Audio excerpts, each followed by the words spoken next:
Hello, everyone. It's your own friends here at Nerds of Us, and welcome back to another episode of the Best of All Worlds podcast. Your old friends, Jonathan and Demand to Know, Jerry Soul, joining you for another episode of Hijinx in Space, Jerry. As we've now impromptuly renamed this mini arc of comedy sketches, comedy episodes, I should say, of Star Trek entries. I really should do that intro again because I really fucked that up, didn't I? Do you know, I'm going to keep that take actually. Because I think, like, out of that soup of words you just heard there, you'd have made some sense of it. So I'm the sober one of this call. I just want to point out. You're the sober one. I'm like a bottle and a half of red wine in me, and you're fucking. I am convinced you are transferring your drunkenness to me telepathically. You fucking. Jeez, that's a lot of tits. Sorry. You know me. You know me so well. You really had to warn me about that, man. Fucking hell. Anyway, getting back to the matter at hand, Jerry Soul, we are. This is a very exciting time for us because, as you probably have known from the episodes you've watched already on this show, we are, shall we say, classical Trek fans. Your traditional fans, let's say, your Next Generations, your DS9s, your Voyagers. This is our first foray into the new Trek. You know, the stuff that happened after J.J. Abrams got his fucking dirty, filthy, mongrel hands on it. But that's just. We don't talk about that, Jonathan. We don't talk about him. But needless to say, this is going to be a nice, gentle entry into new Trek because we are starting off with Lower Decks. Now, Jerry, to the uninitiated, what is Star Trek Lower Decks? Star Trek Lower Decks is the, I'll say, the second entry and in terms of Star Trek in animated Star Trek series. But not only that, it is funny. It's a comedy series, but even further than that, it's an adult comedy series. Can new people watch it? Absolutely. Will you get every reference? No. Because unless you're a Star Trek fan, you're not going to get every reference. But new people can come along and watch this. It's very, as you said before, Rick and Morty-esque. Yes. It's fun. But for me, it is the most Star Trek series since the original Star Trek series that came out, so the likes of Next Generation, Deep Space Nine, and Voyager. You look at the likes of Picard and Discovery. They're Star Trek, but they're not really Star Trek. Yeah. Whereas this is fucking Star Trek. This has been made by somebody who was a massive fan of the likes of Next Generation, especially Next Generation, Voyager, and Deep Space Nine. This has been made by a fan of that, and you can tell from the ships to the characters to the LCAR's design of the interior of the ships. This is absolutely 100% for the fans, by a fan, for the fans. Yeah, and 100%. It's absolutely fantastic. Absolutely fantastic. The new series is coming out in a couple of months. We've only had 2 seasons so far. This could get 20 seasons, and I'd be a happy man. Honestly, there's so much mileage in this show. It's actually incredible. Oh, absolutely. Yeah. The fact that you could tie it in with everything from Deep Space Nine, Next Generation, Picard, Voyager, Enterprise, Strange New Worlds, Discovery, everything could be tied into this one series, and you wouldn't bat an eyelid because it's that good. It's that good, exactly. Like, if anything, that's actually you're encouraging it to have to cross over because, as the timeline wise, it falls smack bang in the middle of all three. So 100%. Yeah, but yes. So what we're going to do is, again, we mentioned the last episode, we're going to give Lower Decks the best chance possible to challenge our leaderboards. So we're going to go with the season finale of season 1, which is No Small Parts. So again, to the uninitiated, this is perhaps a brand new cast or crew you're looking for here as well. So you know, it might seem uncharted territory, but don't worry, it is still grounded in the stuff that you know. So Jerry, we're going to just get stuck in because we've been looking forward to this ourselves. So, are you ready to start? I'm ready to rock. Excellent. So again, if you guys are able to watch at home with a streaming service of your choice, by all means, play along with us. If not, just skip to the second half of the video and you'll hear our reviews and various other sundry parts that we have to this series. So with that, let's begin. On 3, 2, 1, engage.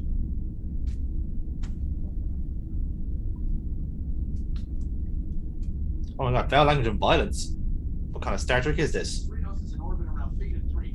Back in the day, these guys worshipped the violent god called Landru. Now already, a hat tip to the original series. I don't remember watching this episode. In fact, to worshipping Landru. After 3 minutes, been setting it straight onward. You all started re-worshipping the dead computer. Well, Landru is very persuasive. Consume the intruders. Obey Landru. Which is how Kirk defeated it initially, by the way.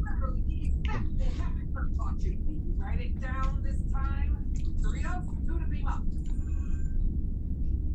Well, I like urging people to the red hour. I'm going to keep doing it too. There is no more red hour, okay? Let it go. But I just bought a new size.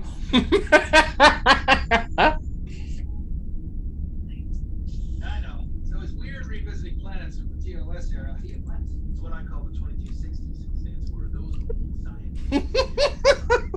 Those guys, seems like they were stumbling on crazy new aliens every week back then. Contact mission, but the Cerritos should be popping in on those legacy civilizations before they unravel. Yeah, but popping in is against regulation. Regulating specific orders. The perfectly good society gets destroyed by a gangster of Triskelion or when Starfleet has a policy of some intervention. Set coordinates for Starbase 77. Sorry, Captain. Still have the crew on his brain. I didn't authorize that. Who is it?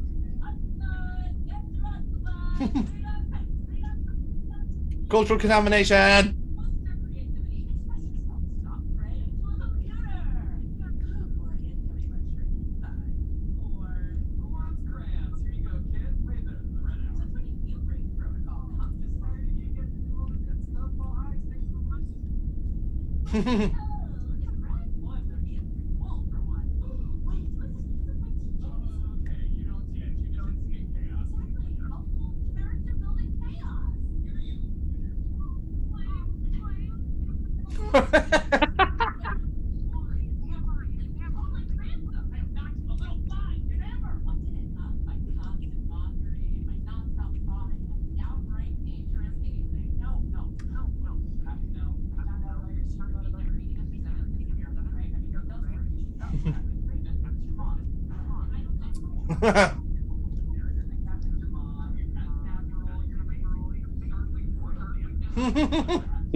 Oh dear.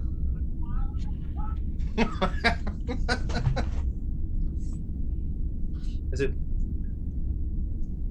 I think I was saying this before, and this is also one of my favorite intros. Yeah. Mainly because it's a fantastic piss take. Just like that alone, like it's like, Yeah. oh shit, The ship has just gone into a sun, like. yeah. Was it? It's all the like the heroic fucking flybys, and this will be, oh shit. Oh, we fucked it up. It hits an iceberg, and like, fucking, what's this, a Titanic? No. And then this was amazing. I love that. It's like, nope. Yep.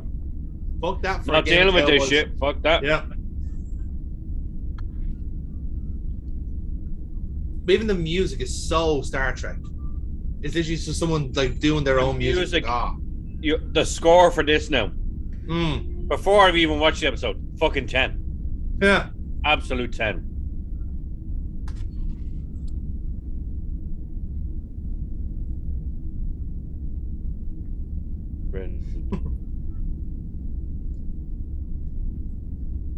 This is another California class ship. Yeah. I just love even the concept of it. Like, it's hilarious.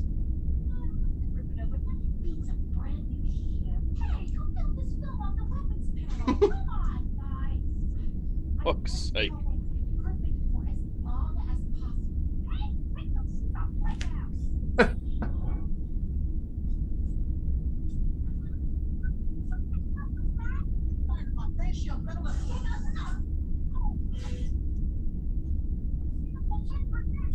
To be fair, there's not much shield to begin with on that ship, to be honest. It's got some very weak, fairly obvious fucking weak points. Yeah. No, that's not what you do. Oh dear. Yeah, you don't warp with when the bubble's not secure.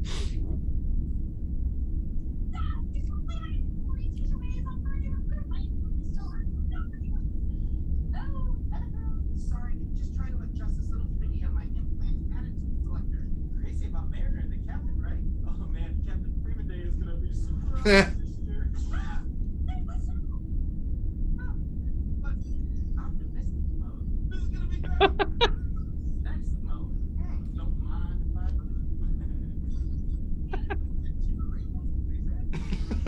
Oh, for fuck's sake.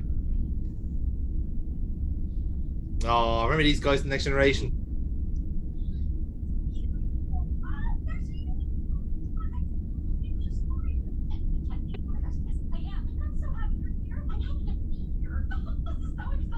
I'm self-aware.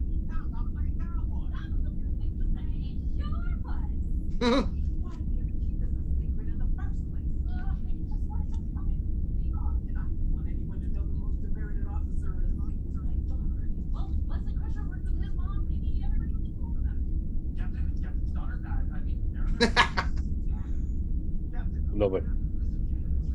I do love Ransom because he is just such a very obvious Riker parody. It's not even Oh, funny. 100%. A Riker character that fails miserably. Oh yeah, like a bad Riker. Yeah. I'm only hard on you when you make me hard. I mean, I'm not. You're both great.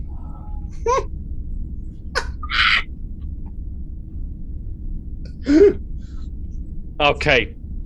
I might have been wrong about an episode beating in the pale moonlight. Yeah, Steve, I remember. You said Wolf 359. I was like, yeah, I totally was.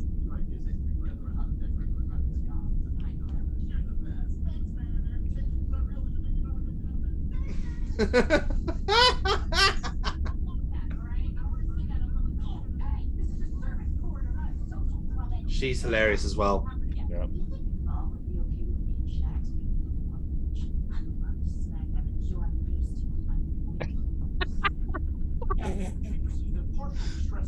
Jesus Christ. Yeah. Sir, the signal originated in the common system. Well, there isn't anything distressing there. Type is also Satan's gonna hate that we came running to her rescue because someone leaned on a button. In terms of scale, the Cerritos is actually quite big. Yeah. It's like wide as well, like because it's the big open space. You know what? No, thank you. Ooh, you lied. I won't be able to do any of my usual speaking Robin Hood stuff now that everybody's paying attention to me. I love the fact that lower decks are all in a corridor. Yes. They don't have any quarters. They're all in a corridor. Yeah. Fantastic. Take you so much time since all you get to do is. Oh, Boiler, not you. I'm picking someone to promote to the Sacramento. I needed that. Dude, I thought you were done being lame. Yeah, but it's the sad. It's a huge career boost. Didn't you say you get me the captain's chair? Governor! Nothing good, girlfriend. Get face, buddy. No one would know me on the Sacramento. Nobody. Like you. I'm not a nobody. I don't know. They might be looking for someone a little less criminally insubordinate. Oh, I better start adjusting my attitude. Sir. Really, sir? Yes, sir. Don't. You technically outrank me, sir. What are you doing? Stop. Is that correct? Yes. No. Permission to go to my station, sir. Sir. Nobody's gonna fall for that. I want to give Governor a present. And that's a counter from the meeting time. So, absolutely. Or do you have an alternate American name like TT?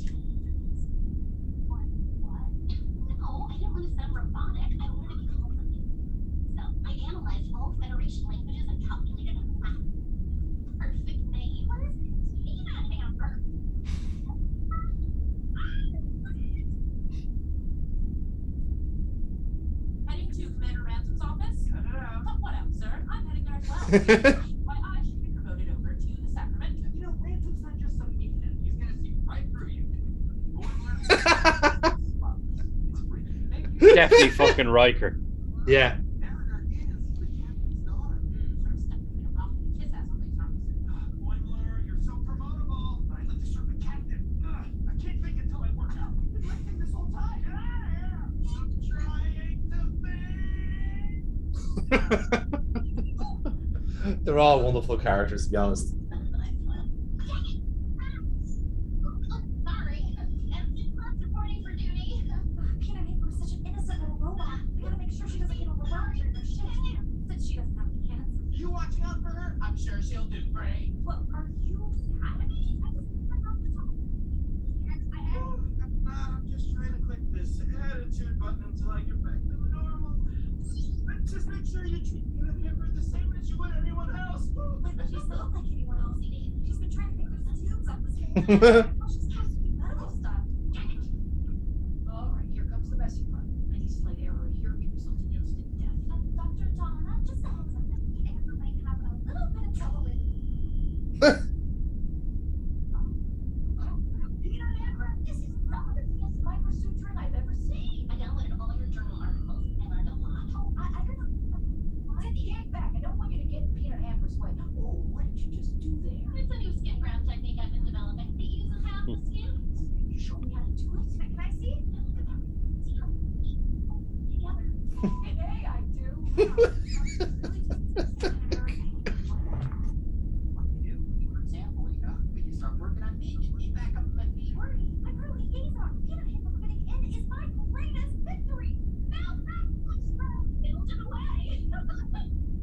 Tips for remaining Starfleet. Like the Starfleet manual. Who are you kidding? This is so messed up that you're trying to cheat me out of a promotion. How am I cheating? You're always telling me to be like this. I meant to actually try sometimes, not to profit off of nepotism. Nobody would know Freeman's my mom if you hadn't ratted me out. So why don't you go ahead and do it yourself? No, I blame you. And I think you right back. Oh dear. Red alert. Shield up.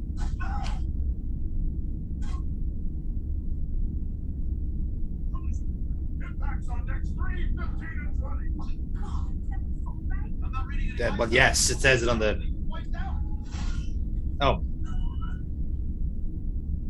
Practicing the wreckage.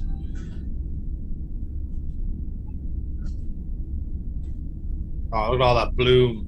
That sweet, delicious bloom. Shields at 50%.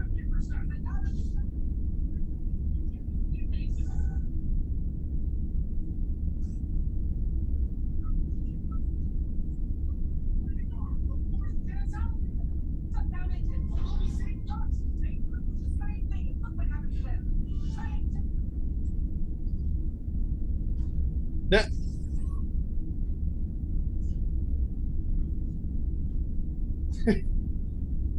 I mean, one that was better than 2, apparently. Yeah, now it's just like one of those like Mickey Mouse ones from the original series. Auxiliary power back online. And now the true villains. We are strong. Enterprise, this is the Cerritos.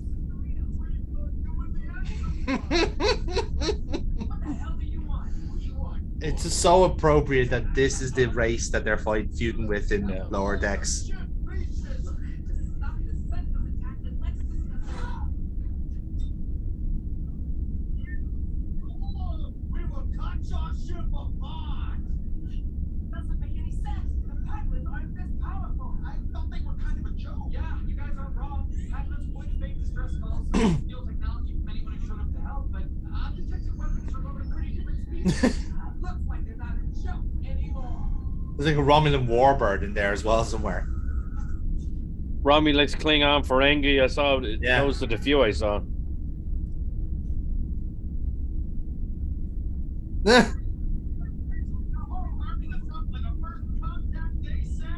Engines, the weapons, fighting an enemy we don't understand. We're out of options. And I need someone to make me something. Me? What am I supposed to do? I don't know these guys. Do what you do best. I need a dangerous half-baked solution that breaks Starfleet codes and totally pisses me off. That's an order.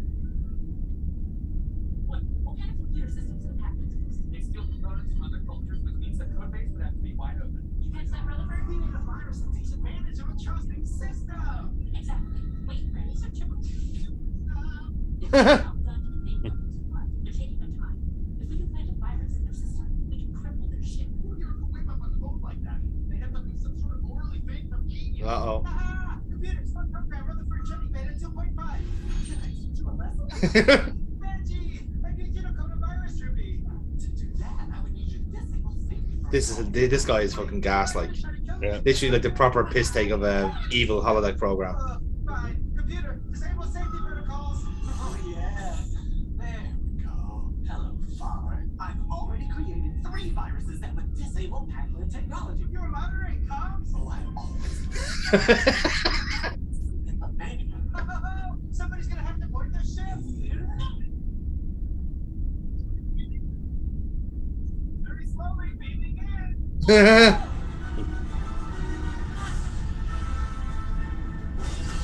to go to the armory. Looks like we'll have to rappel down the old-fashioned. Getting my business done. Kicks to kill. That's right here. Yep, bring something out. All the way back there. Yeah. How much contraband have you hidden on my ship? I don't know. A lot. Again, it's entirely possible that the lower deck's just full of like crack. Yeah.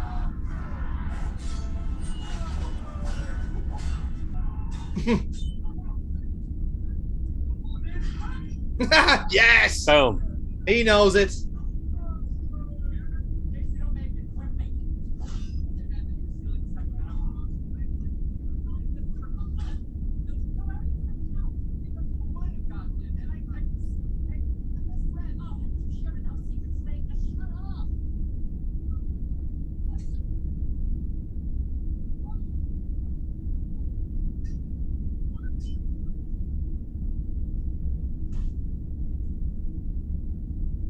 Now we have to save the ship. Sorry, I didn't get the captain's advice. Working on it. One legal virus, but someone has to take it to the ship. Who can survive in space without a ship? Someone who can travel with the program. You can build the code for their ship using your robotic abilities. Oh my gosh! They're gonna save the day. That's not way too scary. What about the thing that my twins aren't going to be on my dad? Not to be a virus.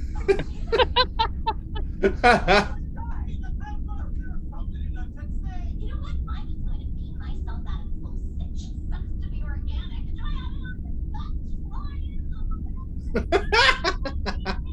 Goddamn fucking synths.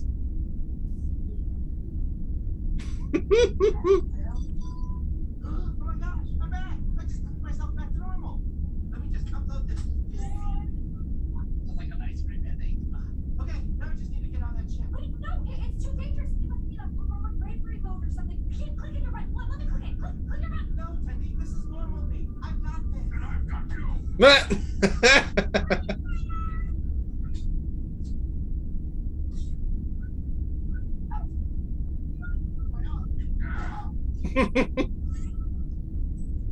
Good old Shax.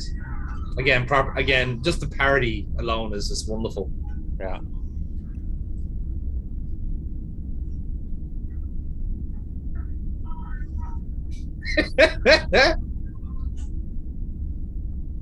For fuck's sake.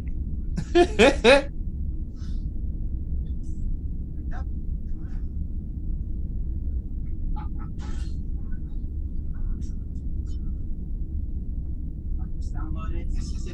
Now it's slow to a call. Why, Saul? These guys kill you. Why? Because you're smelling it. It's okay. Do it now. You want me to disable their systems? Fine. I'll do it. He's gonna throw us out on the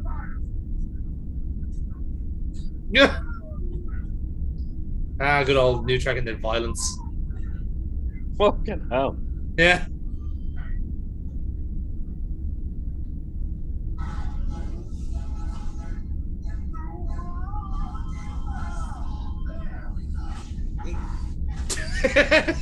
Just the last thing.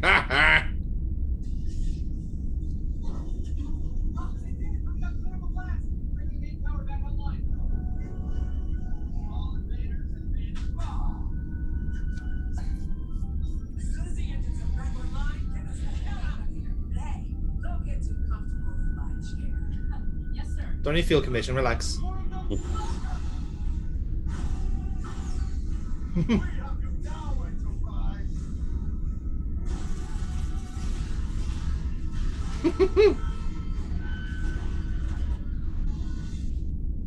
But what will happen next? We may never know. Oh, fair enough.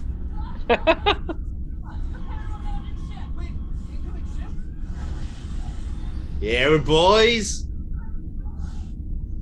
Here comes the fan service.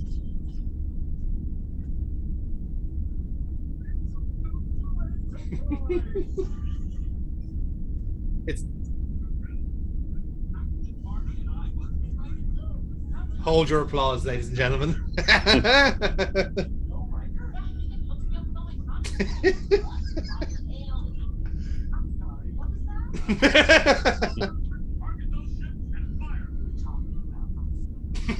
Listen, yeah, no, not in front of the crew, please. Genuinely, I love everything about this. I'll talk about it when we're scoring it, but let's just give it 100. Let's just give it 100. Oh, I'm tempted. I'm very fucking tempted. Like I said, our commentary's like still on the ground because we're just enjoying the episode, and then just bring it back to the starbase, like, ah. No, I don't want any cosmetic changes to the Cerritos. Are you sure? Because I could add some chassis reflective panels and face. No, I hate it when a ship gets repaired and comes out looking all sovereign class. All right, we have a good one today. Chapter 79. Phoenix the Simpson. How to remember. Things are so messy. What you're waiting? Oh, I knew you were okay. What happened? You saved the Cerritos. Oh, I did? Wow, that's pretty cool. Are you a nurse? Nurse? No, this is beginning to Oh, sweet. Nice to meet you. I'm Rutherford. Yep. That whole loving will they won't they story. No. Yeah. Personally, I don't remember what I don't remember.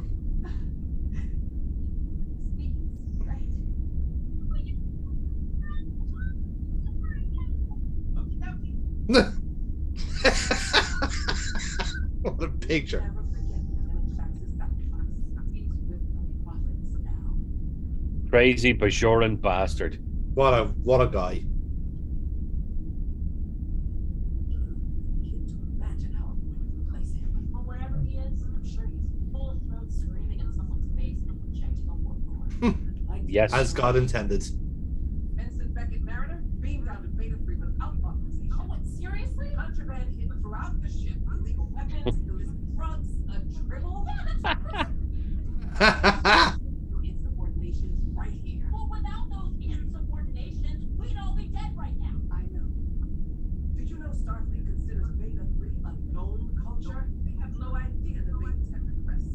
And the Packlets, well, the Packlets murdered the entire crew of the Soul Bank because everyone assumed they were a joke. Yeah, well, that's Starfleet good at serving and bad at maintaining. You know, we can't just assume people are gonna keep doing the right thing a generation down the road. I agree, but as captain, I can't ignore protocol. I lose my command.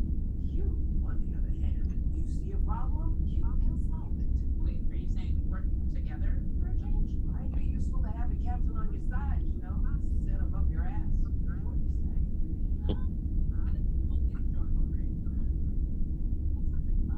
say?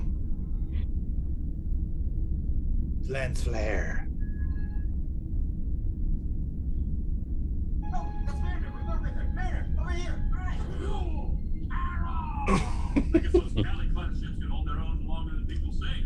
Thanks for the assistance, Captain. No need to be so formal. You know, Woohoo! Yeah, well, I remember it differently. you were sort of my hijinx. We used to get in so much trouble. Diana. Did you introduce me to any of your Betazoid friends? Jack, I sense you exaggerate your confidence in order to mask an ocean of insecurity. Oh, I can make that work for me. Yeah, and it can fly. And another time, we stole a bunch of tea. Oh man, the scanners with the purple stripe, those are amazing. What else did we do? I just wanted to say I was wrong. I'm glad we followed our guts today. You are my mentor. Whatever, nerd. Come on, we can hang out. I thought you wanted that. Yeah, we turn into enemies. Well, from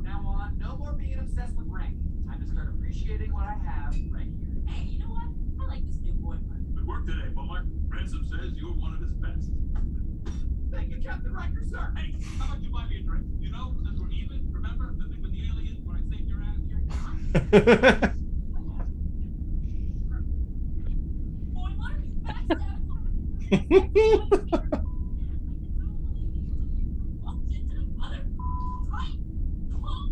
Hey, Brad, we got a scoop. So get your boots and strap them up, because the captain wants us to escort him to kill a digital number 4. Oh, I hear the Klingon district's intense. There's a bar in Enduria Tech you got. Wow, you've been there? Yeah, I can show you around if you want. Dude, your pad is blowing up. Who's message? She's just an old friend. She kind of got mad when I took the promotion here. She'll get over it. She won't. She absolutely will not. Really small galaxy out there. Sooner or later, I'm gonna run into you and I'm gonna beat you to an artist. You hear me? Psycho, keep it down. I'm trying to sleep. Oh, shut up, Jen.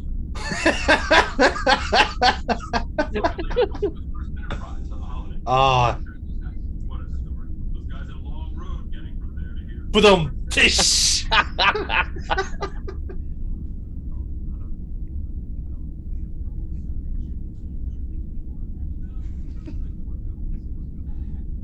Even more. Back they're on.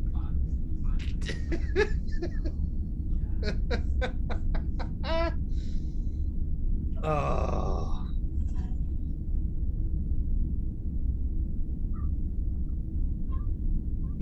Nah, fuck you, deserve it.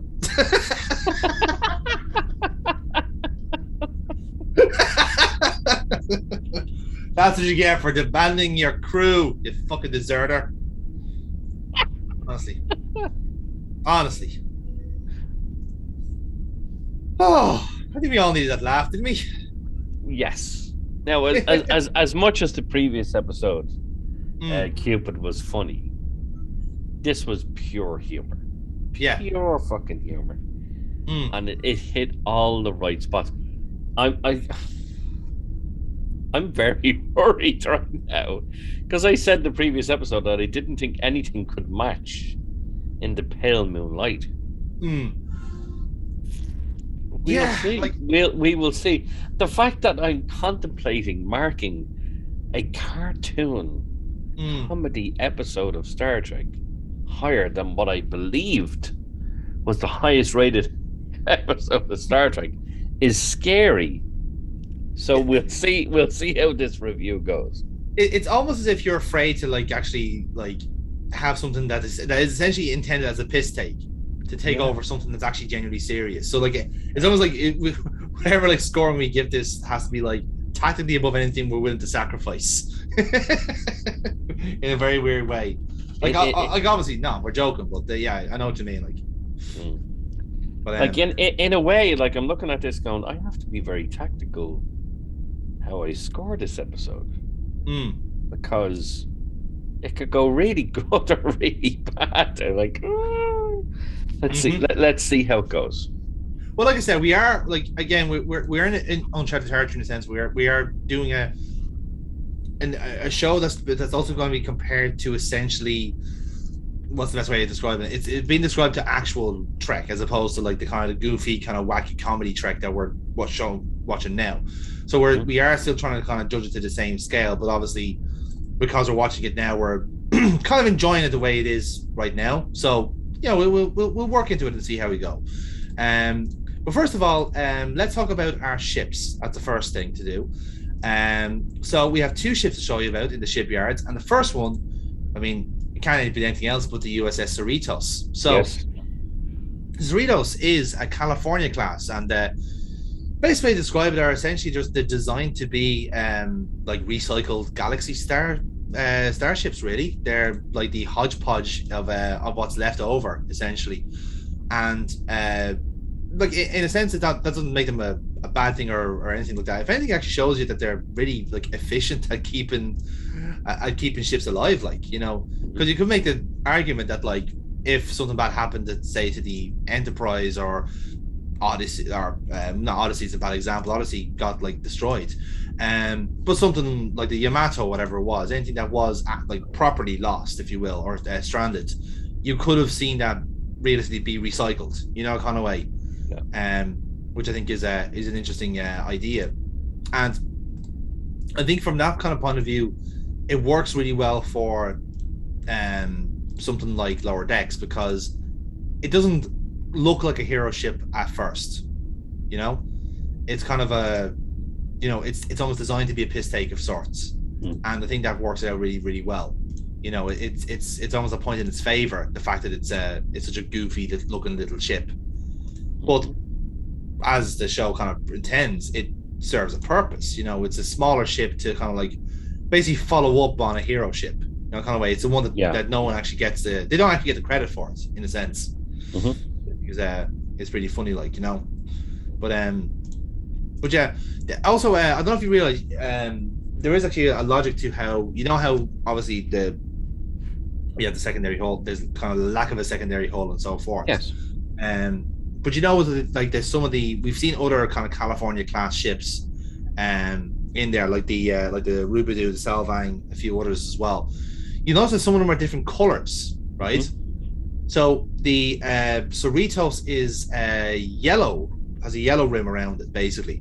Whereas you might see ones that might be red colored or blue covered. Basically, that means that they are are bespoke for engineering tasks, essentially. So you would deploy a yellow colored California class basically for something that serves that purpose, let's say. And if it's blue, obviously it's medical. So you'd like send a medical California class to basically an emergency or anything like that. So I think that's a really lovely little touch of world building there, because that then kind of suggests to me then, or at least personally, that other ships can be like that as well. You know, in the same way that, like, yeah, you wouldn't bring like a fucking like a Galaxy class ship to a normal scout mission. You know, it's a bit overkill. But you could bring a small, like a smaller intended purpose ship like this out to see what the crack is. So I think it's really clever, honestly, and it makes complete fucking sense. Yeah, like you know, because like we're in a way we're so used to just having I don't know, just I guess used to having something along the lines of a Galaxy ship or something along those lines, like an Excelsior, always being there and just going like, oh, of course, like, you know, are you saying there's other ships available? That doesn't sound about right. That doesn't sound right at all. So, but yes, what do you think of the Cerritos? How does it rank up for you as an actual, shall we say, hero ship of sorts? When you look at the Cerritos, it's a lot different than anything we've ever seen. Obviously, the saucer section is very similar to the likes of a Galaxy class. It's more rounded than it is oval that the Galaxy is, but it does have the feel of a Galaxy class, especially the interior. It's not secondary hull, but the deflector dish. And then the look of the saucer section as well is very like Next Generation Enterprise Galaxy class. But for me, it's definitely something different. They wanted to give the fans something that they recognized, but something that was different. And I just think the Cerritos is obviously California class. It's fantastic, absolutely fantastic. I've no negatives towards it. I just think whoever made the series went, we need to make sure that the fans like this. Yeah. And you can't argue with it. The Cerritos, and it's not a small ship. It's not like it's the same size as a Miranda class or Centaur class, something small. It is bigger. Its saucer section is definitely bigger than the Defiant or even Intrepid class or anything like that. It's definitely a bigger ship. Is it the same size as a Galaxy? No, but it's not too far beyond that. It's a fantastic looking ship. I think everything to do with the interior is fantastic. The bridge, the corridors, mess hall, everything, you name it, absolutely fantastic. Absolutely fantastic. We normally do ships in terms of rank, don't we? So, where would you rank the Cerritos? See, this is where I'm kind of thinking, like, you know, like we have some absolute bangers in the higher categories, like ships that I would actively want to serve on. as much as I do like the Cerritos, like if there are bigger ships available, I probably want one of them. Yeah. You know, the Cerritos kind of is it does feel like kind of one where like, oh, I'm just passing through, I'm not actually staying on the ship type of deal. You know, kind of ways like, so like if I'm offered a Cerritos, I'll probably go like, oh, I'm just gonna hang on just a second just to see. Yeah, no, the ambassador class will take me. Yeah, no, I'm grand. Good night, lads. See you later. You know, that type of deal. So it's that kind of ship where like I wouldn't say no to it, but I wouldn't want to stay. If that makes sense, because it does seem like kind of like it's like I look at the design of that and I'm thinking like, yeah, those nacelles are hanging on by threads, aren't they? Yeah, I'm not surprised it blew up actually, to be honest. You know, that's the way I'm kind of looking at it. You know, but I do like it for its intended purpose. Like I do like it as a ship just generally. Like I think it's a comfortable lieutenant class myself, but I'm happy to hear what you think, Jerry. Oh, I'd like to go Lieutenant Commander. It's worth that. Okay. It's a nice ship. It's obviously of a new class of ship that happens throughout lower decks. It's a classic next generation Deep Space Nine design. Yeah. And I'm very much in favor of those because they're just fantastic. Yeah. So I personally would go Lieutenant Commander on this one. Okay, so we're kind of stuck on either Lieutenant or Commander, basically. So yeah. Well, you went Lieutenant. I went Lieutenant Commander. It's who's going to break first type of thing. I am going to acquiesce here. I'm gonna move the Cerritos up to the to Commander. So Admiral then, great. Okay, Admiral. Okay. You can fuck off. Don't push your fucking luck. So yes, the California class is now classified alongside the Frankie Marauder, the Delta Flyer, Stargazer, the original Enterprise, and Deep Space Nine. So not a bad class to be in, to be honest. We have one more ship though to talk about, and this one is the Titan. Oh. So the Titan is a Luna class vessel. So I am not surprised that Commander Riker took a ship like this.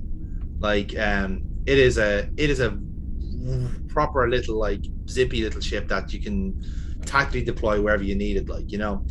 And yet still very versatile, curiously enough. Which I think is quite nice. But certainly from the like there's two Luna classes we can kind of talk about. Like obviously the one that we see in lower decks. There's also this one that we kind of see beforehand, technically in the likes of the Star Trek magazines and so forth, like that. Now we don't. They were supposedly part of the new concept of ships that were intended to defeat the Borg, along with the likes of the Defiant and a couple of others. Steam Runners was another one as well, and another class I can't recall off the top of my head. But they were certainly all intended to be basically quicker and more violent ships. Essentially, they were proper, like, these are the ones you send out to quell an argument. Is perhaps the way to say it. Yeah. Considering that they are loaded with quantum torpedoes, and you know, that will solve any fucking argument, to be honest. Nova class is what I was trying to say there. So yeah. They were, in terms of the kind of the idea of the ship, they had started off basically in 2380, which was we kind of get explained in a lower decks episode, and around it's around the same time as Star Trek Nemesis. So the Titan was essentially fresh out the box when Riker took over, and then obviously then in the Armada that actually meets the Borg vessel in Picard, there's two Luna class ships in there as well. We don't know if one of them is a Titan. It could very well be. We'll never know. But yeah, I love the shape of the Titan. I'm not gonna lie. It's one of those ones where like, oh yeah, I take one of those ships. You know, but it's every kind of thing where like, if it was a hero ship, I wouldn't say no. You know, kind of way. Like you can imagine that this ship has a certain level of character. And what I love about it more, especially, there's two things I love about it. One, I love that they have, as a tribute to the kind of the Miranda class, the Nebula class ships, they have the forward phaser array, basically like fucking box on top of the ship, you know, and just like again, you can cart out to whatever you want. So if you want to have a massive armory, arsenal there, you can. If you want to have a massive sensor hood that like will tell you exactly what day this star is going to supernova, you can also do that, but it's far less fun, you know. But that's the thing. At least in that sense, it's a very tidy ship, is perhaps the best way of putting it. And the second thing I love about it is that it was essentially like non-canon for a long time. Yeah. To the extent where like, okay, it was a fun little ship that was very clearly designed to be like a very dilute, like Excelsior type of ship, you know, kind of way, like a very, much smaller nacelle, much smaller body, like the nacelles kind of pointed forward instead of back, you know.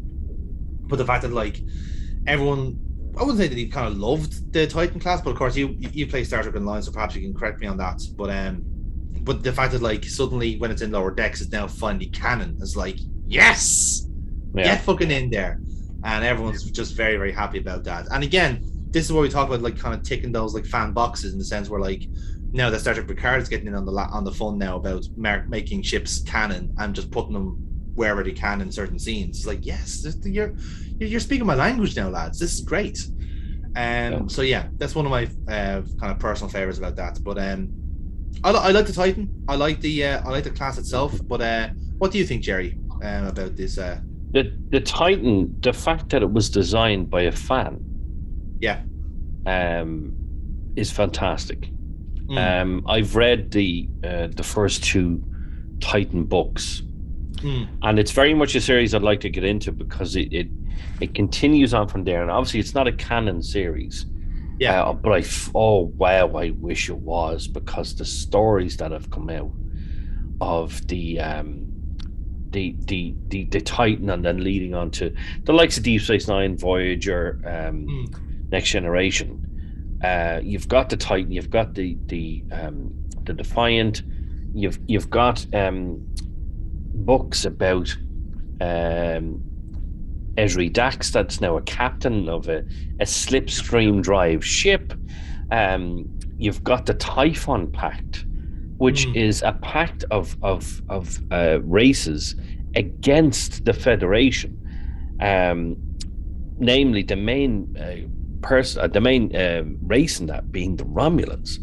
And it's the Typhon Pact, and it's just, I think it's the Typhon. It's got the Romulans, the Miradorn, the Orions, things like that. Just absolutely fantastic. So it leads on from there, and that is the Titan is integral to that. The design of the ship is fantastic.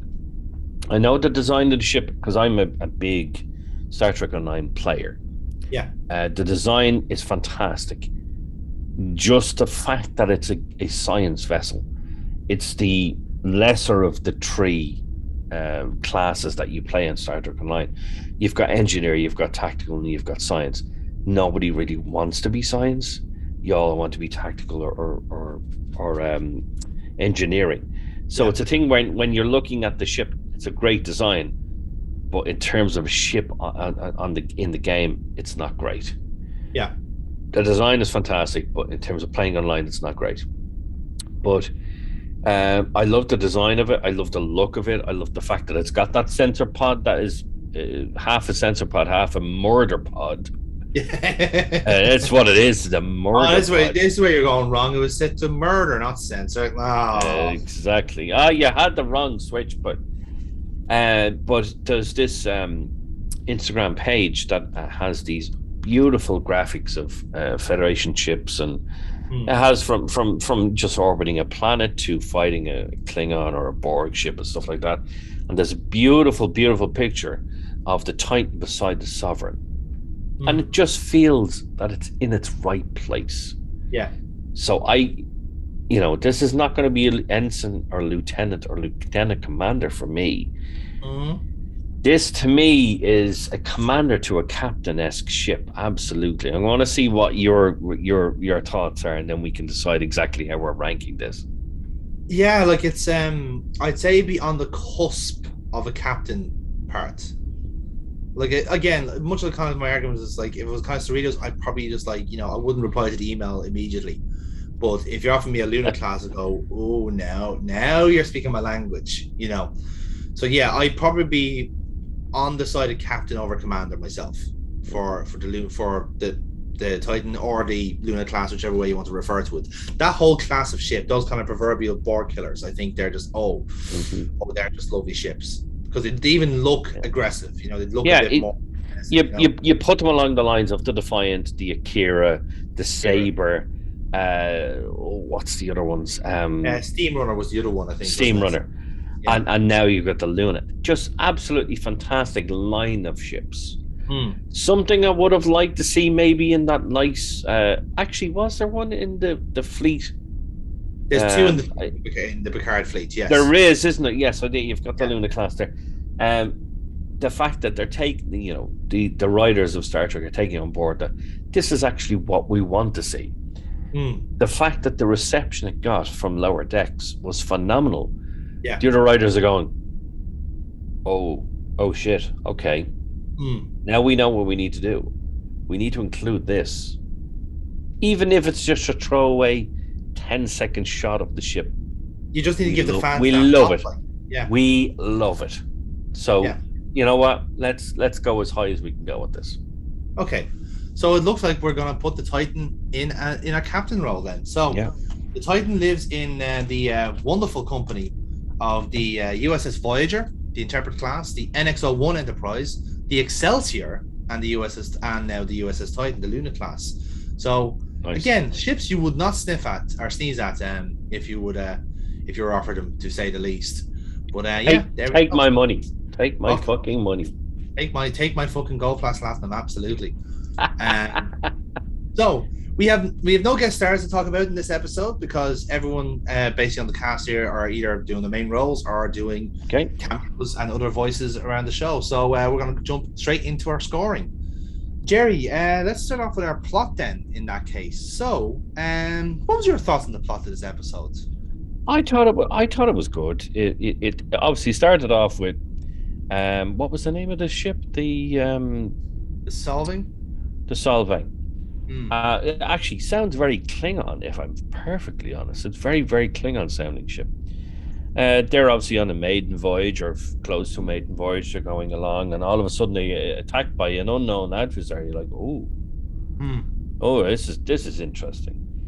And then, of course, we go to the Cerritos. Yes. And Boimler fucks up completely, royally fucks up. Yeah. And lets a little secret out. And obviously the entire crew are like, what? What? And it just kind of balloons from there. So everybody's kind of walking on eggshells.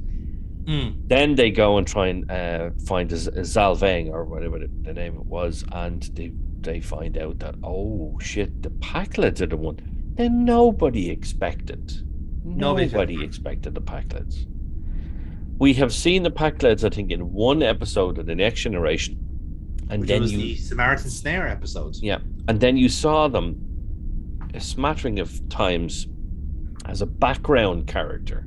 Yeah. In some episodes.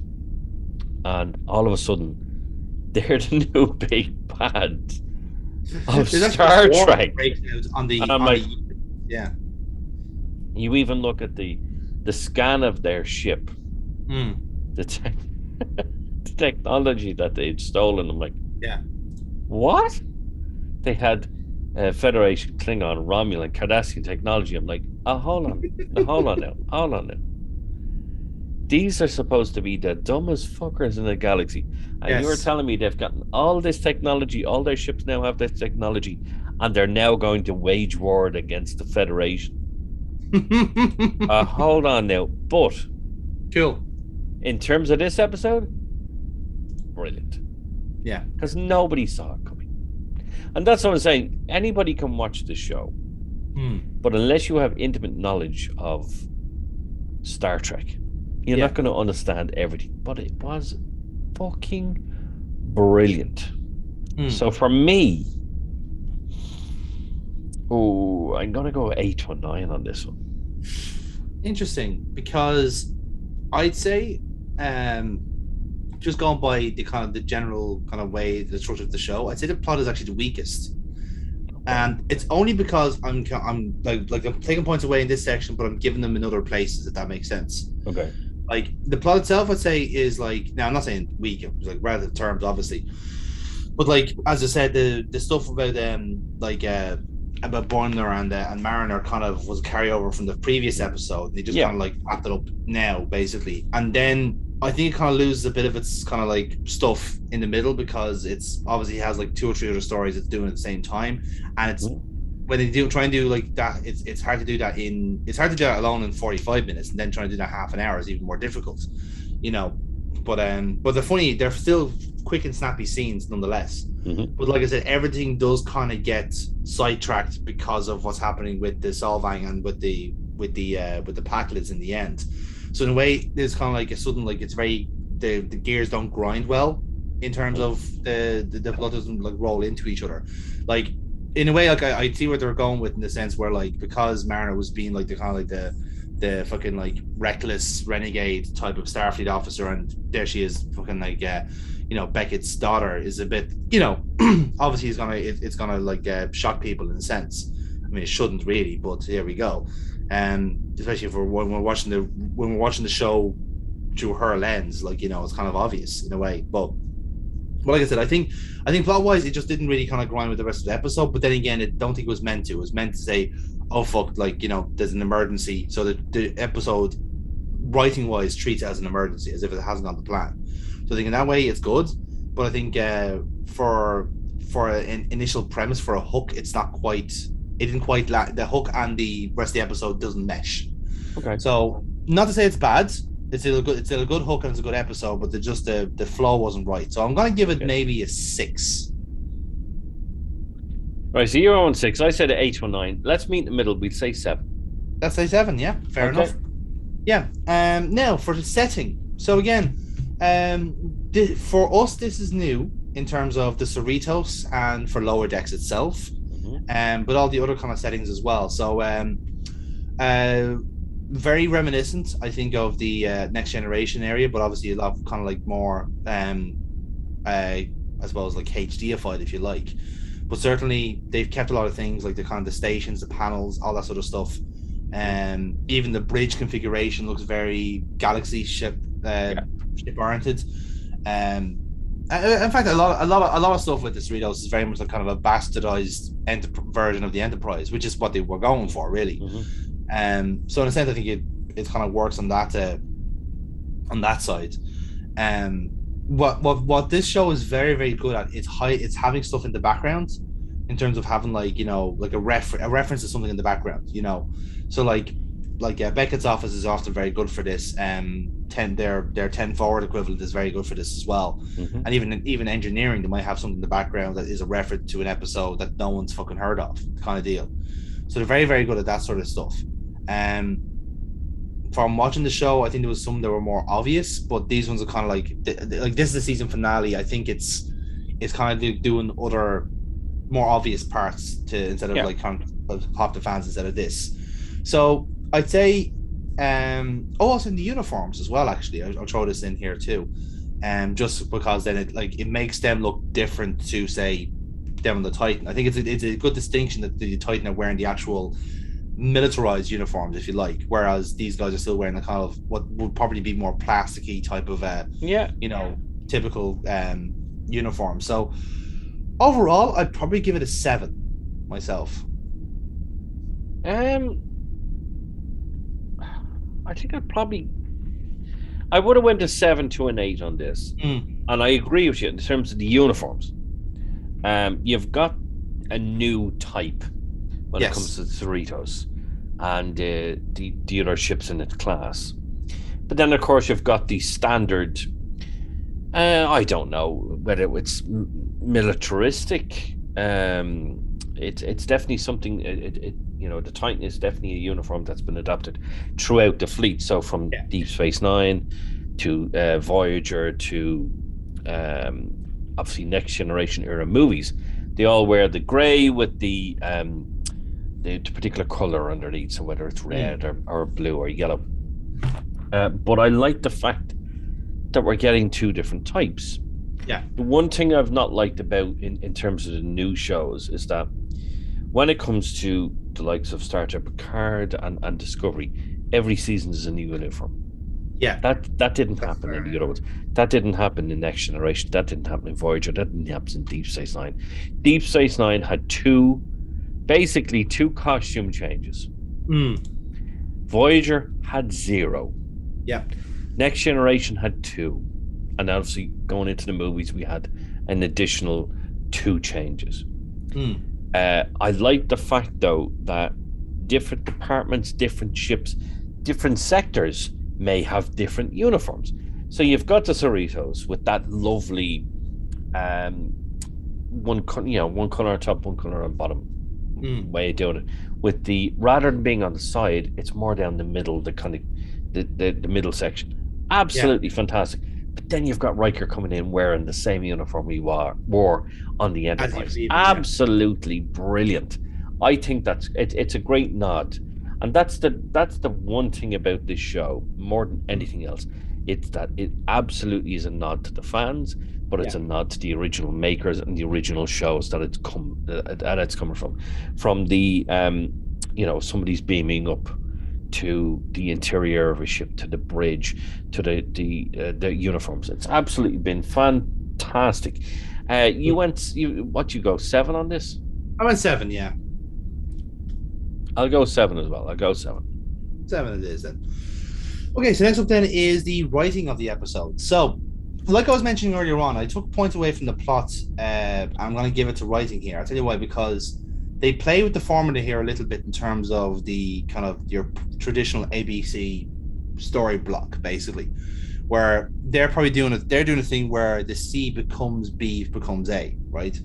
And the story I'm talking about here is the peanut hamper section, right?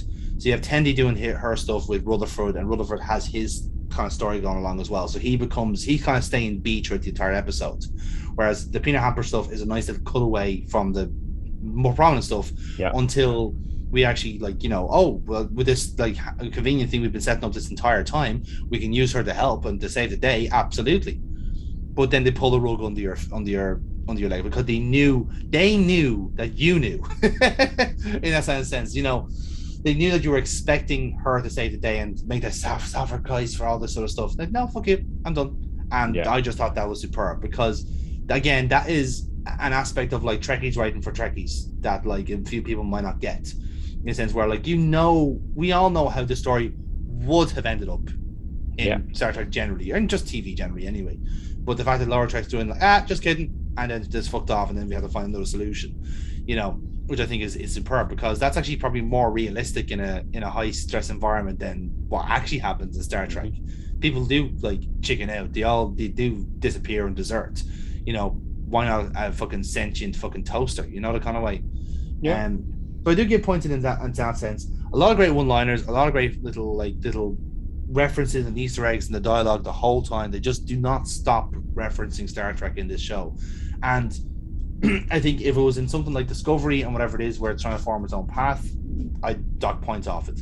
But for something like Lower Decks, which is deliberately doing it in a tongue-in-cheek style, where I think the writer Michael Mann kind of said it as well. Like, this is a part of the Starfleet where they're aspiring to be the Enterprise. They're aspiring to be the kind of like, they're a bit jealous of the Enterprise almost being the flagship. They're jealous of people going on those kind of adventures, whereas they are essentially on cleanup duty. They're second contact. They're following up on the heroes.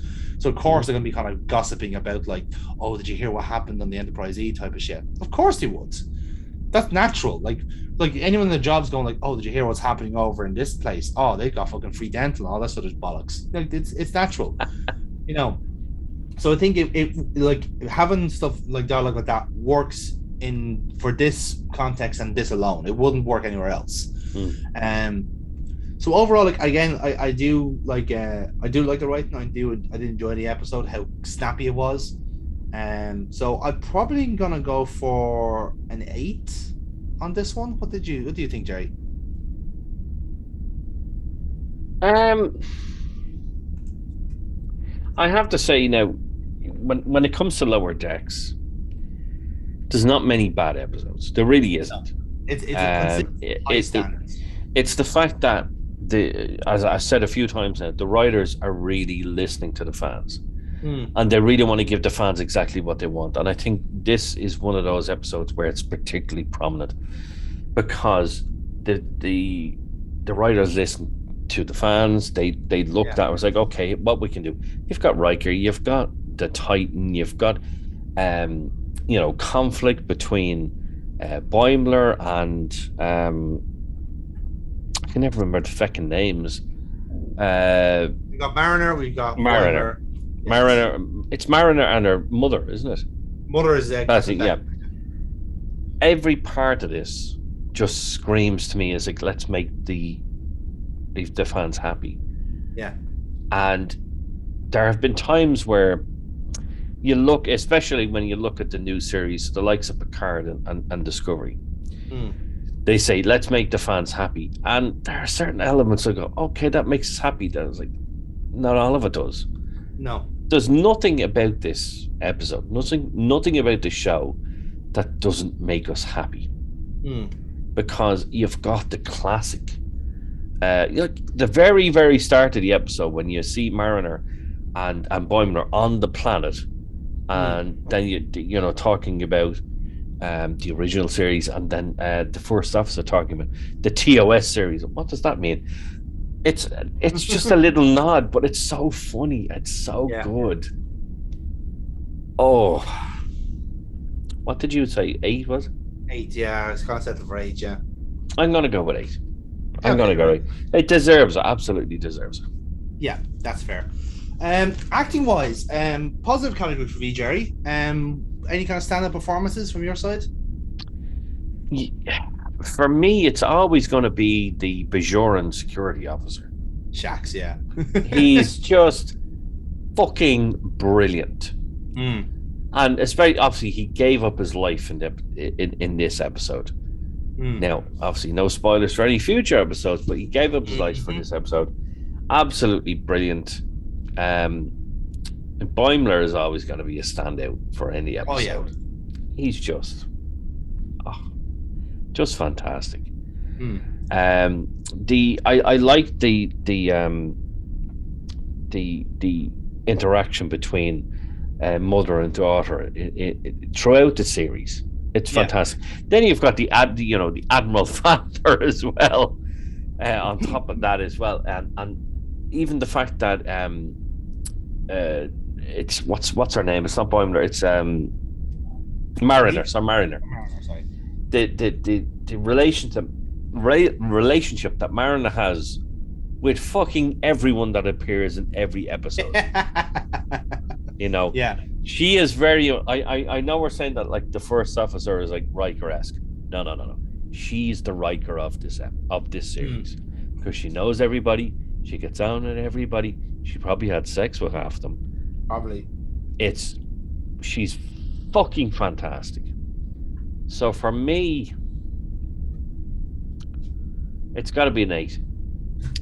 Yeah. I'm happy to be with 8. Yeah. Again, another strong category for me is the action. Like I said, I took points away from plot. I'm giving it to action here because it just abandons the plot and gives you fucking space battles, really.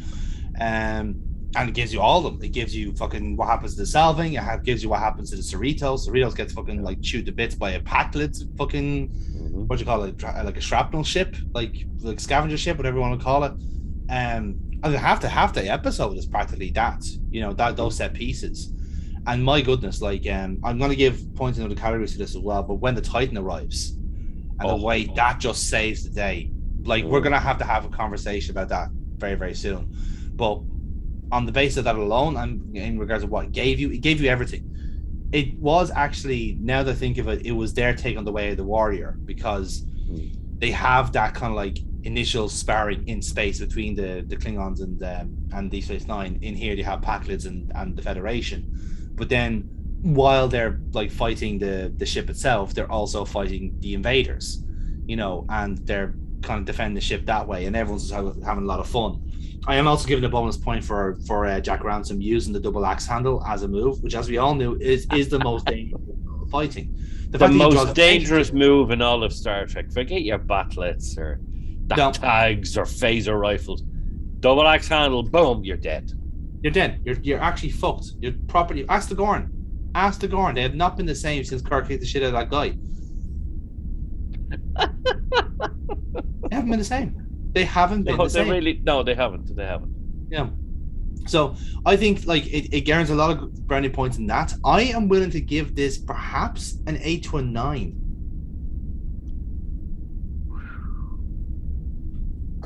Oh.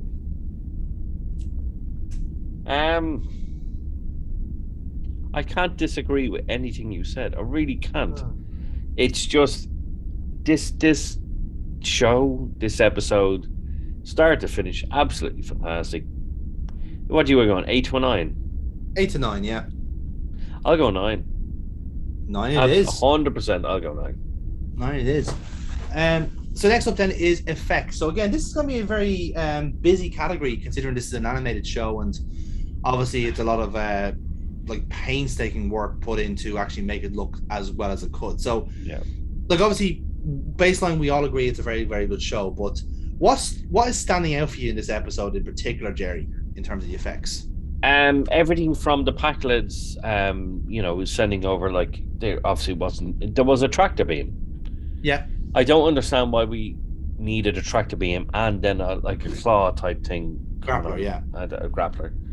But for me, in terms of the graphics, it was the Titan coming in and saving the day. Just fucking fantastic. There is no way we can score this particular category any less than a 10. Because from start to finish, from the Safang,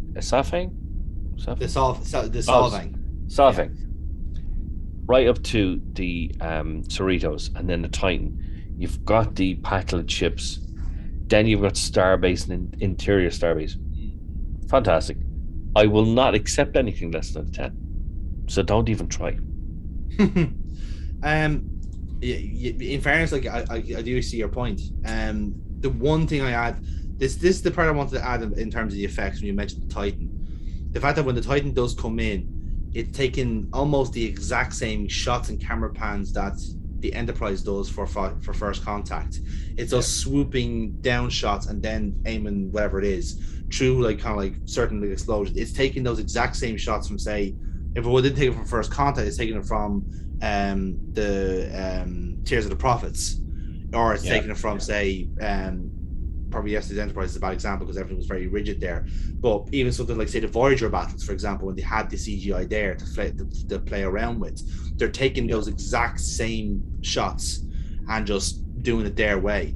But it's not just the swooping shot, it's the music that goes with it. It's all, you can actually tell that this like entire scene has been in someone's head since the start of the season. Absolutely. And it's building up to that, And yeah, I totally agree. Like, I think it's a very pretty looking show. Even though the Cerritos in theory is meant to be kind of like drab recycled ship, it still looks really clean. Like every Starfleet ship does in a sense, unless you're Discovery and fucking Harvey Mudd is running around the place again. But that's a separate issue. The thing is that what I would say about the show is that it looks always very clean, always very pretty. I love that they take the piss out of the J.J. Abrams lens flare. It happens every time. They did it in a previous episode a while ago. They were doing like a kind of a holodeck spoof, and they did like nothing but like a 3-minute like ship porn kind of thing where they're just like in their little kind of cubby hole, like flying around the Cerritos, and it's all just lens flare. They're doing that every now and then, but it's only in the Starbase because apparently it's the only place in space where you can still get a lens flare in the 25th century, which I think is hilarious. So I think that's kind of funny. That gives it a brownie point on me as well. Yeah, like it is a high calorie. Like I'm thinking 9 to 10 myself. So, Jonathan, just go with the fucking 10. Yeah, I'm gonna go with 10. I'm gonna go with 10 because that sequence of the Titan won me over. Peer pressure. Yes. Now, another one that I think that might get strong marks is the score. So again, the music, the opening, like the titles, brilliant music, very, very deliberately Star Trek, and it's not like the kind of like the ponderous kind of wonderment that say the the Discovery and Picard themes are, as much as they're nice, as much as they're good, it doesn't hold a candle to Lower Decks. No. It's Lower a Decks. proper Star Trek Lower theme. Decks is absolutely 100% Star Trek. Yes. From start to finish, it is Star Trek. From the animation to the acting to the score, to absolutely every part of it.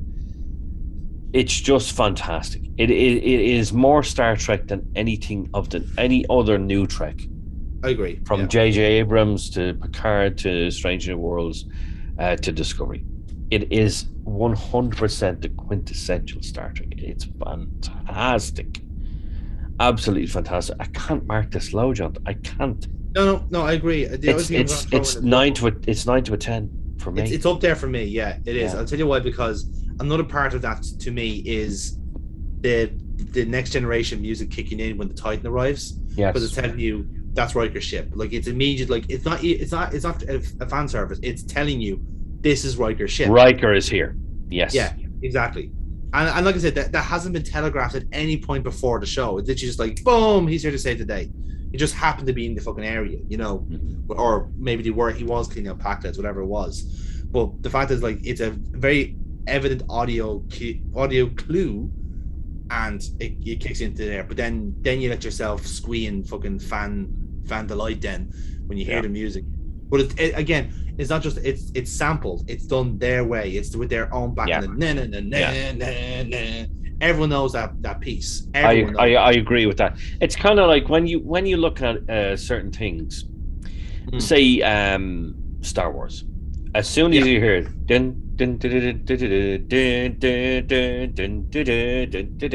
you know it's Darth Vader. You know it's the Empire, that type of thing.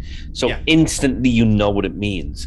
And I believe Star Trek Deep Space Nine, they missed a trick when it came to a particular episode, Call to Arms. When you had the Dominion finally attacking Deep Space Nine, trying to get rid of the mines. The music they played in that should have been used as the quintessential Dominion music, and it wasn't. And they absolutely missed a trick with that. So as soon as you see the Titan turn up, and you hear you know it's Riker, Next Generation, all tied in together, absolutely beautiful. You just can't get you can't get any better than that. You really can't. But you know, like the people running Star Trek, the producers, if you like, that are learning a lesson from Lower Decks. You can tell, like out of the first season, Lower Decks was by far the biggest success.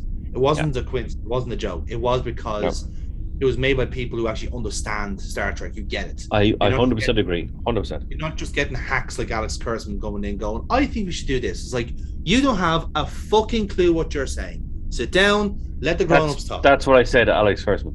Yeah, spin on it, you fucking idiot. But that's a separate issue. The thing is, though, when you now listen to, when we're taking the piss out of how, like, the Next Generation music kicks in about the Titan, that is not a joke. That is deliberate. No. Do you know why? Because in Strange New Worlds, what's used as a sampling for that theme? The original series. Exactly. They don't but use... it makes 100% sense. It does. Absolutely. When you do Strange New Worlds, it's the Enterprise. It's Spock's and Uhura on the Enterprise. Yeah. When you see the Titan in this episode, you just know it has to be that callback. This is his first proper command. This is fucking Riker on the Titan, and not only is he on the Titan, he's kicking ass on the Titan. Boom. Riker absolutely fantastic. Yeah, exactly. Fantastic. But yeah, I'm gonna give this a 9 for score. I'm gonna go 9 as well. 9 as well. So this is getting interesting. Scenes. I have this down as a quiet first half and a brilliant second half. What do you think, Jerry? I agree, because it did build up to that second half. I think memorable scenes for me is obviously I can never remember his name, the Bajoran security officer saving Rutherford, saving Rutherford. Then you've got Rutherford and what's her name? Andy. And he has no memory, so she was like, we can become best friends all over again. You've got the talk between Boimler and again, I've lost. Fucking can't remember her name. Thank you. And then Boimler is on the Titan. He takes he takes what she wants, the promotion, and she's sending him voicemail. It's like a lover scorned almost in terms of the voice messages. How, you little fucker, how could you do this to me, you prick? What the fuck? And she's only short of saying that as well. And the fact that he decides to go over and go to the Titan himself. I think there's nothing about this episode that I can mark low. I just can't. I'm gonna go an 8 to a 9 in terms of scenes, because I thought there were very, very strong scenes. Very, very strong scenes. The fact as well is that Mariner's, the captain and Mariner, she was like, I need you to be you. I don't need you to be Starfleet. I need you to be you. So let's get us the fuck out of this situation. Come on. Think of something. We got to do this. It's brilliant. I'm going to give scene a 9. I'll go with 9. Because you remind me of the point where there was like little things that just kept the show ticking along enough. Like I said, when the stuff they were going like, oh, getting really excited about getting promoted to Sacramento, which is like, okay, it's a bit of a sideways swap because you're still going to a California class ship. Let's be honest. Let's be delicate about it. But the fact that like the best way to get off the ship to get back to normal was to start acting like Starfleet. So like she does the whole. She starts like dressing like Starfleet and walking like Starfleet, which I think is hilarious. Yeah. Very small little thing, but it's just like, oh, that's even weird now the way you're doing that type of shit. Like, but then like I said, that last like couple of minutes just blows everything else out of the water because, again, it's the fan service, it's the way it was done, it was the delivery of it, the execution, just exceptional stuff. Yeah. Next up is character. Again, positives all around for me, really. I think every positive character was good. Shaq's got a send off, that he does, that rightfully suits him. Rutherford got everyone got stuff to do, really. Yeah. And I do like episodes where everyone just gets at least something to do, and gets their character across, kind of way. Because like I said, the time is very fleeting for those kind of episodes, and I always find it incredible that that Lower Decks can do in half an hour what the likes of a Picard episode or Discovery can't do in an hour. I always find that it's just absolutely baffling, particularly Discovery, because there's still some characters I just do not have any information on because they have not built them whatsoever.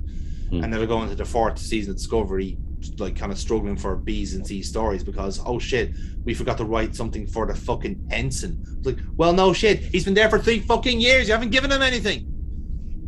Like fucking Harry Kim all over again. All right, calm down. But my point is that even the likes of Tendi, like Rutherford, they all have something to work with. Even guys that the Hellsman has been used a couple of times throughout the season.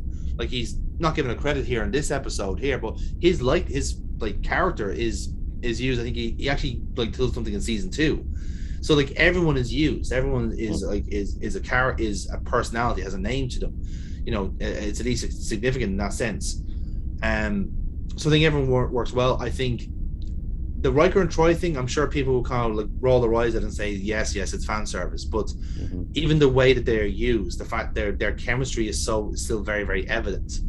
And in a way, like this is coming after they appeared in Picard. I'm trying to remember what the timeline was. I can't recall. In terms of the canon timeline, this is obviously before Picard. In terms of release time, I think it would be very, very, very similar, within a couple of months of each other. Within a couple of months, so it's not that much. But obviously, these are beloved characters, and as soon as you see them on screen, you're like, oh, there's Troy, there's Riker, like fucking hell. And then there are interactions as well, and she's like berating him as they're on the bridge, and like, red alert, fire phase, just to get himself out of trouble. you know, it's typical Riker, it's typical Troy. Yeah. Just fantastic. And you know what, I couldn't give a shit if it's fan service or not. I really couldn't. I don't Not for care. this one is fine. For this type of show, it's fine. Yeah, I I just think just it's checked there. fantastic. I just checked out. So Star Trek Picard season 1 was out in March 2020. Lower Decks was out in October 2020. There you go. So this actually proves my point because Mhm.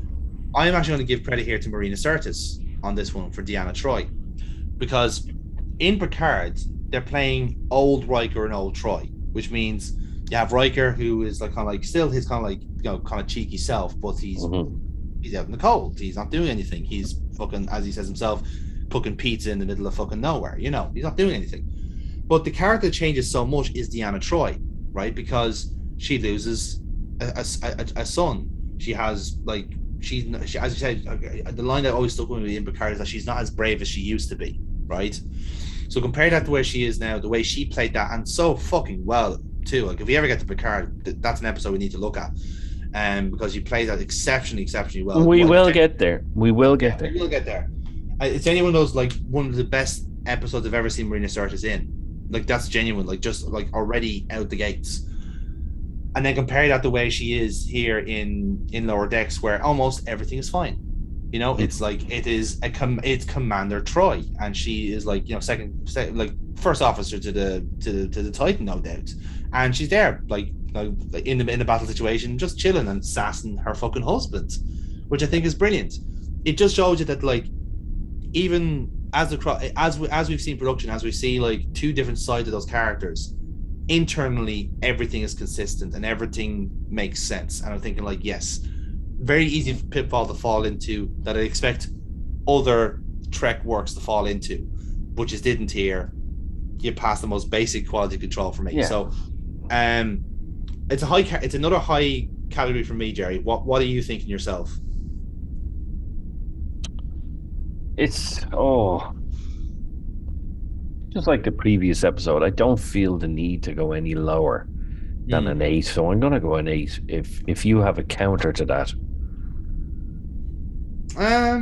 No, actually, I'm gonna go with 8 on that one. Yeah. Okay, we'll go with 8 with that one. I just feel this for an animated episode, for an episode that's 30 minutes long, for one of the new Trek episodes, it's just fantastic. Yeah. And I know that a lot of people go, oh, it's just pure fan service. Of course it's fun. What do you want? What do you actually fucking want? Do you want fan service or do you want no fan service? Make up your fucking minds. I'm very happy to have this level of fan service in it.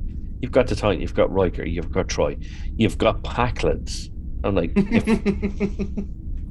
it's just absolutely fantastic. Give me it all, and I'm happy, man. Yeah, absolutely. So, what did I say? 8? 8. Yeah, we'll go with 8. Well, I'll go with 8 anyway. I'll go with 8. I'm happy to go with 8 as well. Okay, cool. So that leaves us with the last category then, which is consequences. Quite important actually. Yeah. Because as we said, like it's a season finale, so shit's gonna change. Obviously, so we still have the Cerritos, which is good. Shax is dead, which is a shame, and he's definitely not coming back. We see Boimler going to the Titan, so we see 2 members of the staff like heading off essentially, and know that whoever else is moving around at the same time. We do get some other different characters in season 2, which are good crack as well, for different reasons. But even the stuff like, again, supposedly there's going to this new kind of arrangement between Mariner and the captain, which will remain to be seen in season 2 how it goes. And then you have like, because I think like it sets up season 2 really well in my view, because it already opens into a human Packlet war at this stage.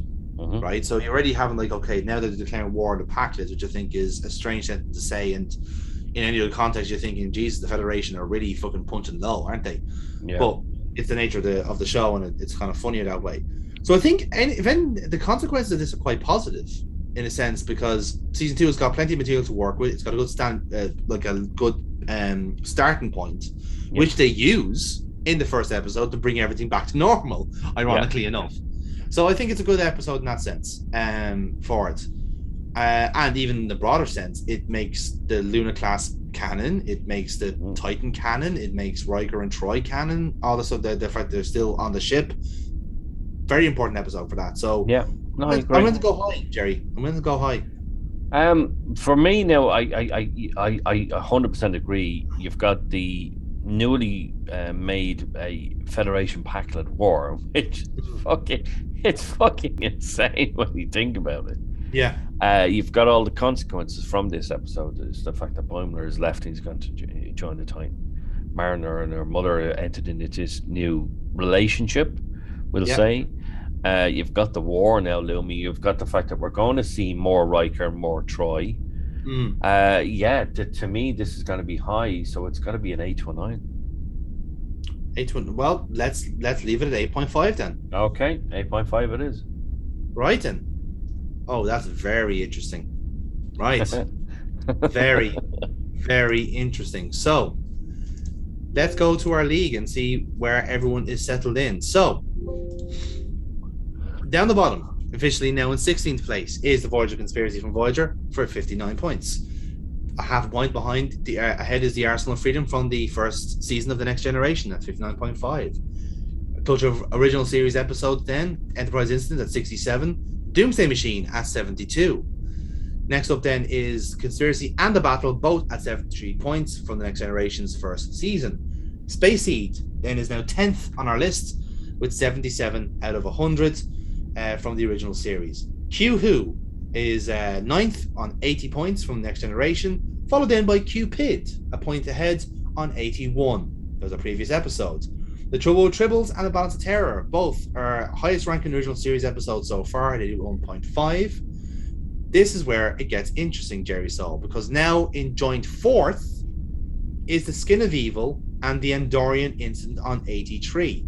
Now 3rd place on our rankings is Lower Decks No Small Parts by half a point. It ranks officially 83.5. 0.5 ahead of Skin of Evil and The Andorian Incident. So according to this, we think No Small Parts, the season finale of season 1, is better than The Skin of Evil and The Andorian Incident. Wow. But it's still a good bit behind The Best of Both Worlds, the double header, and In the Pale Moonlight. Still not yet challenged by those 2 episodes. But still, for a Lower Decks episode, that was a good attempt. Absolutely. And the thing is, here's the danger of Lower Decks. The danger of Lower Decks is that it's that good. It's going to rank high. It's going to rank high. So that's the one and only episode we're going to cover, and that's the end of it. Just for self-preservation alone. I don't want anything beating In the Pale Moonlight. Simple as fucking that. But we shall see. We never know what might be. But we won't be able to live with it, Jonathan. Live with it. You know what happens if we do find an episode that beats it? We'll just delete it from the log. Delete the entire personal podcast. Entire personal log. So yes, there you have it. That is our first ever Lower Decks episode in the bag and is ranking 3rd on our list. Do you agree? Do you disagree? We'd love to hear from you in the comments. I'm sure either we're getting salutations from the fans or fan rage. Either way, thank you for the interaction. It really tickles our algorithm. Exactly. So, but to get you in the mood for the next episode of Best of All Worlds, let's tell you about our next entry. So, sticking with our comedy arc, we are going back to Voyager for this one because, to be honest, Jerry, I feel a bit sorry for Voyager being bottom of our list. There are some cracking episodes in Voyager, really. But we haven't reviewed them yet, so no, we haven't. Yeah, we haven't found a reason for it yet, but we have now, because we're going to go for a late season Voyager, if I'm not mistaken. I think it's season 5 or 6, can't recall.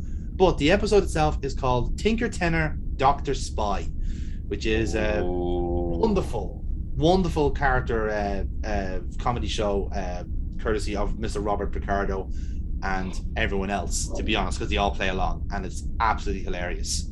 This is the episode with basically everyone hitting on the Doctor. This is the episode of the ECH, which I think is one of my favorite scenes from Voyager, full stop. Activate the photonic cannon. I'm like, the fuck is that, man? Yeah, I want one of those. it sounds. It probably does nothing but fucking like glaze a cake, but fuck it, it sounds cool. But either way, like it's a fun episode to look forward to, and it's certainly going to put some respect on Voyager's name, no doubt. Yes, absolutely. So that's to look forward to. But unfortunately for now, myself and Jerry, we are out of time, and we're going to leave it here at this one. So Jerry, thank you very much for your company again tonight, as we've had a nice little laugh. Just a little bit. Just a tiny amount. We fangirled out about Riker and Troy and how he starts off his warp drive with some jazz music, which I think is how I'd run a ship, to be honest. So I love to think there's a saxophone input where you put the fucking the crystals in.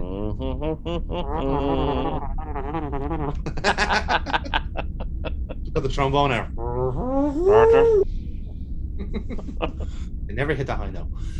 So either way, lads, thank you very much for watching again. By all means, do all the YouTube stuff, like, share, and subscribe. Helps out the channel immensely. If you do, it just means that we can do more stuff like this in the future, because of course we have stuff that you might like, and Jerry Soul might have stuff that you like on the channel as well. So you want to stay tuned for all of that and more coming soon. But for now, thank you for your company, thank you for your time, and as always,